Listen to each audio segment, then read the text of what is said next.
I gave him the shaft. We've been making videos aimed at game franchises for several months now. This is the first time we are embracing a major Western franchise, namely Far Cry.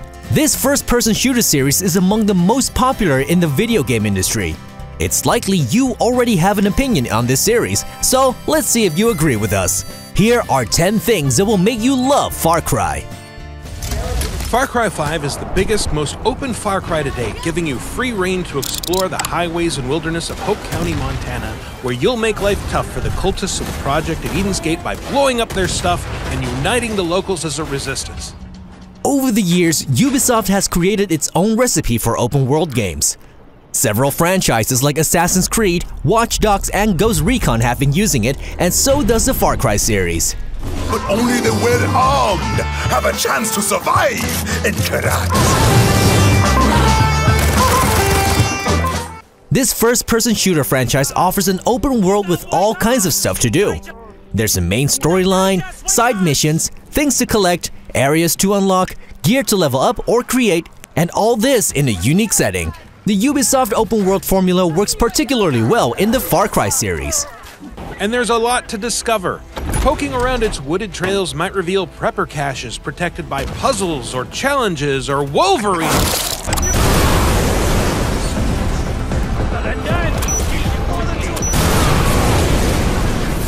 Far Cry is a first-person shooter, and this genre generally comes with lots of action. Even though this series also gives you moments to enjoy the environments, it's still quite action-packed. Story missions and side quests are often based on hunting or killing, and when it involves collecting a certain object, you probably need to kill for it.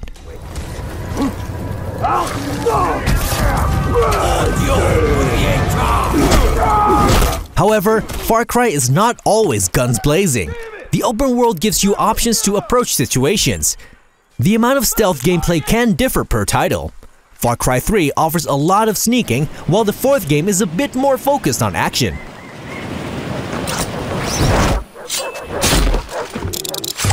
If you want a job, we got one. Find the jackal and kill him. The Jackal in Far Cry 2 wasn't the best antagonist in the series, but he set the tone for what was to come. In Far Cry, you're generally just a normal guy who's fighting a lunatic that rules the lands. In Far Cry 3, we get to meet Vaz, an antagonist we start to like a bit along the way. Did I ever tell you the definition of insanity?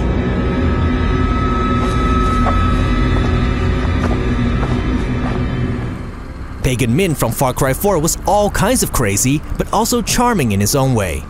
Go on, cry for help. Cry for help. Help! Oh, pathetic. No, cry for help. Help! You mean it, boy. Help! From your diaphragm! Help! Shh, shh, shh, shh. And now in Far Cry 5, we meet Joseph Seed, a ruthless leader from a religious cult in Hope County, Montana. You might like one of these leaders more than the other, but they are all colorful in their own way. Having a crazy antagonist really is a key feature of any Far Cry game. I'm found, was blind, but now. Watch it! One of the main reasons to play Far Cry has to be its open world. In this series, the action doesn't only come from the missions you do, the world around you is full of interesting things to discover. There are wild animals hunting each other or you, and there are soldiers patrolling the area.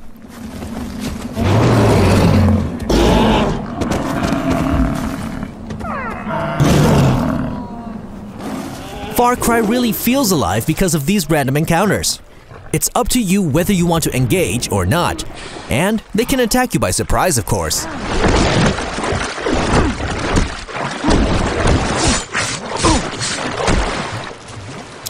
Train to work.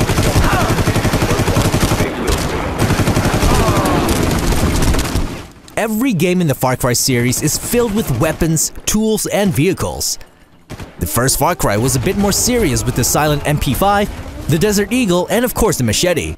But as technology improved, it became a lot bigger in scope. Nowadays, there's a great variety in weapons, ranging from assault rifles to machine guns and handguns.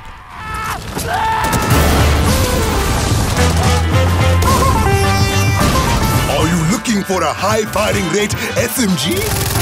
The Vector .45 ACP. And of course, there are vehicles like trucks and quads, while Far Cry 4 also had gliders, helicopters, and of course the awesomeness that is called the Buzzer.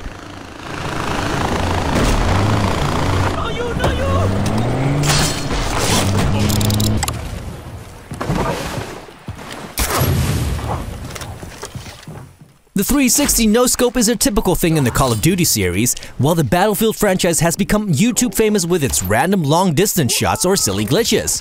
Thankfully, the Far Cry series also had its moments of which we can say, yeah, that kind of stuff only happens in Far Cry. Bad guys, straight ahead, man.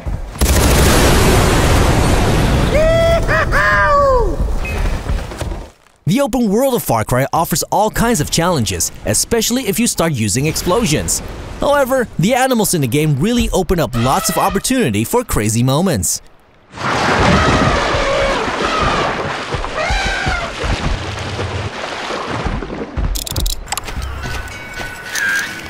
Did you hear that?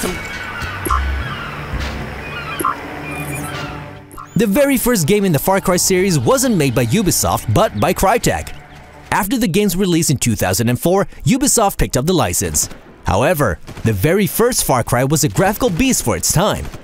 The game was even used for benchmarking PCs back then.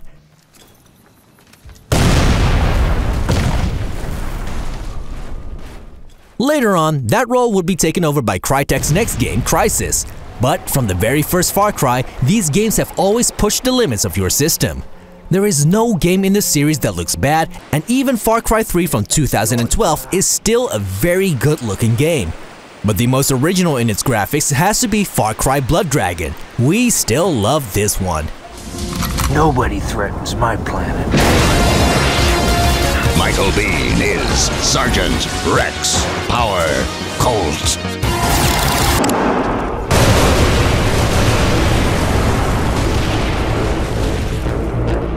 If you happen to game a lot on your PC, you're in luck, because the PC versions of Far Cry 2, 3, and 4 all have map editors. In the second Far Cry, you could make multiplayer maps, or you could just mess around in sandbox mode. The same system was used in the Far Cry 3 map editor, even though you got some more tools to create game modes as well. Okay, so remember that we placed these couple of guys here in our first wave. And they exist right as soon as the map starts. And then we also have our reinforcements over here, our gray mannequins that spawn when the alarm is rung. With Far Cry 4, gamers only got to make single-player and co-op maps and challenges. Ubisoft never really gave a reason for this change of heart. But in general, if you are a PC gamer and you really love the Far Cry series, you should give the map editor a try.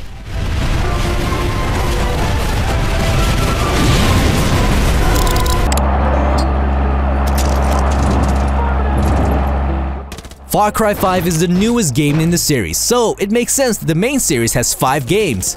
In its earlier years, the series saw a bunch of spin-offs like Far Cry Instincts and the terrible Far Cry Vengeance. Far Cry Primal was released in 2016 and did a good job at giving the series a new twist without messing up the gameplay. But it was Far Cry Blood Dragon that really became the stuff of legends. Nice to meet you. Far Cry 3 is the best game to introduce you to this series, while Blood Dragon is just an amazing spin-off you definitely need to check out. I'm firing my laser.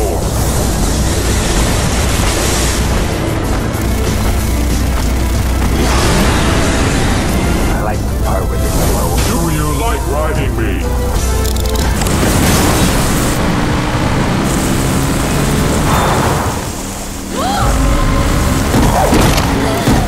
Okay, let's say you're more into playing the hottest and latest games. Then of course you should check out Far Cry 5. You'll be fighting a religious leader in Hope County, Montana. The game world will become more chaotic and challenging the more you mess with the cult. You can do missions, hunt, fish, craft, or fly wingsuits, and a lot more. The sky is the limit for this fiery daredevil. If you get the Season Pass for this game, you will get the Far Cry 3 Classic Edition and 3 DLC modes.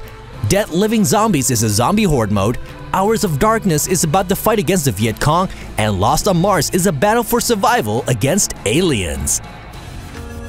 What God gives, no man can take away. Are you a longtime Far Cry fan, or did you jump in at Far Cry 4 or Primal? And what are your thoughts on Far Cry 5? Let us know in the comments, and be sure to share your epic gaming moments with us for our Fails and Skills series. He said blow me, so I did. And that was with my left hand.